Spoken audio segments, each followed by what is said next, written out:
இயேசுவில் எனது அன்பிற்குரியவர்களே, உங்களுக்கு என்னுடைய இதயம் கனிந்த வாழ்த்துக்கள். வணக்கம்.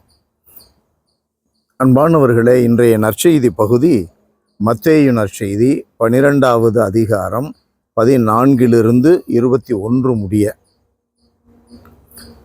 பரிசேயரோ வெளியேறி இயேசுவை எப்படி ஒழிக்கலாம் என அவருக்கு எதிராக சூழ்ச்சி செய்தனர். இயேசு அதை அறிந்து அங்கிருந்து புறப்பட்டு சென்றார். இது நற்செய்தியினுடைய தொடக்க பகுதி. இறைவாக்கினர் எசாயாவினுடைய பகுதி இதை தொடர்ந்து வருகிறது. இதோ என் ஊழியர், இவர் நான் தேர்ந்து கொண்டவர், இவரே என் அன்பர், இவரால் என் நெஞ்சம் பூரிப்படைகிறது, இவருள் என் ஆவி தங்கும்படி செய்தேன், இவர் மக்களினங்களுக்கு நீதியை அறிவிப்பார், இவர் சண்டை சச்சரவு செய்ய மாட்டார், கூக்குரலிட மாட்டார், தம் குரலை தெருவில் எழுப்பவும் மாட்டார், நீதியை வெற்றி பெறச் செய்யும் வரை நெறிந்த நாணலை முறியார், புகையும் திரியை அணையார், எல்லா மக்களினங்களும் இவர் பெயரில் நம்பிக்கை கொள்வர். ஒரு அமைதியான மனுஷனை, ஒரு பொறுமை உள்ளவரை, பரிவு காட்டுகின்றவரை இயேசு அங்கிருந்து புறப்பட்டு சென்றார். அவரை மக்கள் பின் சென்றனர், அனைவரையும் குணப்படுத்தினார் என்று இன்றைய நற்செய்தியிலே எழுதப்பட்டுள்ளது.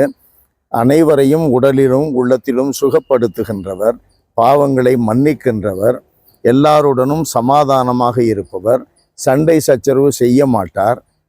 அவரை இவங்களால பொறுத்துக்க முடியலையே. எப்படி இந்த பரிசேயர்களால? இந்த எசாயாவினுடைய இறைவாக்கு புகையும் திரியை அணையார், நெறிந்த நாணலை முறியார், சண்டை சச்சரவு செய்ய மாட்டார், தெருவிலே அவரது குரல் கேட்காது என்றெல்லாம் சொல்லப்படுகின்ற இந்த இறை வார்த்தையை அவர்கள் எத்தனை முறை படித்திருப்பார்கள், எத்தனை முறை அறிவித்திருப்பார்கள். மெசியாவை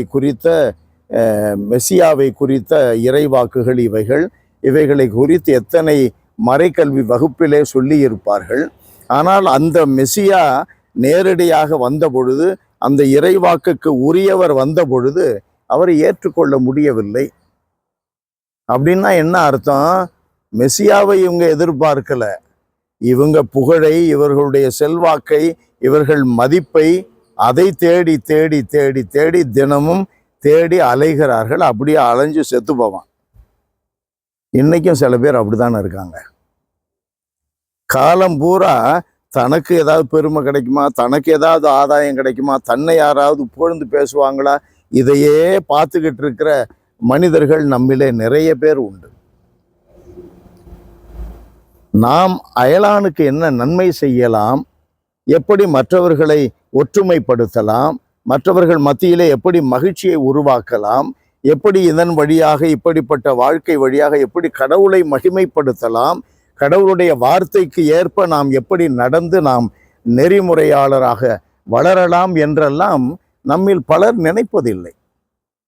நம்ம பத்திலேயே நினச்சிக்கிட்டு இருக்கோம். இன்ட்ராவர்ட் எப்போதும். அதனுடைய விளைவு என்ன? குண்டு சட்டியிலே குதிரை ஓட்டிக்கிட்டு இருந்தால் எங்கேயாவது பயணம் நவருமா? அந்த சட்டியிலே தான் நிற்கும்.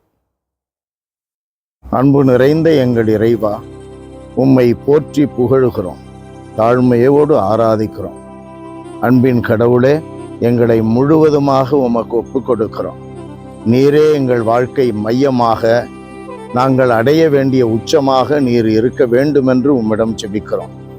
இந்த இலக்கை நோக்கிய பயணத்தில் எங்களை உறுதிப்படுத்தும்.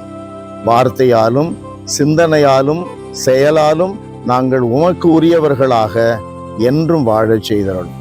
இயேசுவின் பெயரால் மன்றாடி கேட்கிறோம், உயிருள்ள எங்கள் நல்ல தந்தையே. ஆமென், ஆமென்.